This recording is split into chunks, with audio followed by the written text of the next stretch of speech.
So this is a comments edition, particularly on the film about the big heist, the general election, and how did they do it? That was the question. Just before I do this, it'd be great if somebody else did some comments videos, just reading out some of the comments, because the comments are better than the videos, in my opinion. So here we go.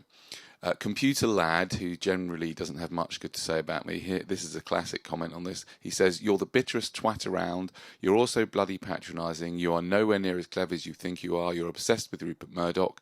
You're actually quite thick. Stop walking around going, excuse me, guys. Nobody likes you anymore, Danny." To which I wrote, "Brilliant. I think you might be my 15-year-old son. Is that you?" And then Jamie1111 said, "That's a shame you feel like that, Computer Lad. Maybe it's best not to watch something you dislike. Bless you and big hugs." So then we've got Tom Warner, who says they did it by telling lies, scaremongering regarding the SNP, who in my opinion have some good ideas like ending austerity and stopping the persecution of the poor and sick and disabled. And probably the only laughable part about it is that all their cuts haven't really saved any money. In fact, implementing them may have cost more, and the new system isn't working. Well, it is working for some people. Jeffok Indus says many reasons really: biased media, confusing messages, vote, don't vote, apathy, selfishness, distrust and betrayal, you name it. It's endless. There is no solidarity, and when it seems to anchor, it falls apart for whatever reasons, with the main being unforgiving and intolerance based on endless examples of contradictions. Then we've got Holographic Sentience, who's again one of the main critics here. "It's the unfortunate instinct of most left-leaning people to try to find an easy magic bullet answer, which has the added benefit of absolving themselves of any blame. Hence, the trope that Murdoch is to blame. Scotland showed what political engagement can achieve, as opposed to naysaying and promulgating the idea that not voting somehow magically produces an alternative," something that I never said. "And yes, the SNP are not wild-eyed lefties, and Scotland isn't about to become some sort of socialist paradise. But their aim is true, and I'd much rather we had that kind of political engagement in England rather than Danny's self-indulgent, tired cliche that all MPs are dupes or puppets, and that not voting will somehow bring the system down. It won't. You just get more vicious governments, unrestrained by effective opposition." Anyway, I'm going to go to some other people now. "I feel for that young guy at the end," says Namaste1001. "Politics has really warped his sense of reality." To which Johnville says, "Snap, that's what a useless eater sounds like. He'll do well."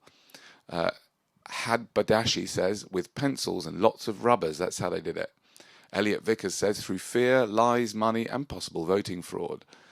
Wacko Macko says, "Personally, I think the answer is pretty simple. Without any honest, quantifiable and worthy alternative, people generally go with what they know, rather than what they don't know. It's not so much a heist as a collective shrug. It was only really the Scottish who voted for what's good for their country, without fear of change."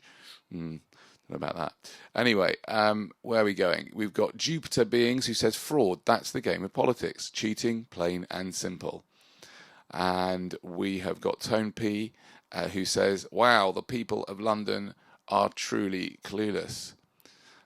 We have got 69 Fuck It, so that's spelled PHUKET. Harry Potter, "These people do exist, folks. Geez." Not sure what that means. So Nick Green says, "So they looked at Cameron's track record, doubling the UK debt to 1.75 trillion and voted for him." Okay. And we've got 24 Roxas, who says, "You'd make a good radio presenter stroke host." And Ian Atkinson, "Well, I'm not very clever neither, but this guy definitely got a serious point. How the hell did they pull it off? I know, ripping people off. The end." So I'm just going to leave you with that. Maybe a couple more here. Hold on a second. We have got Maccabi Heritage, "Rigged, always has been."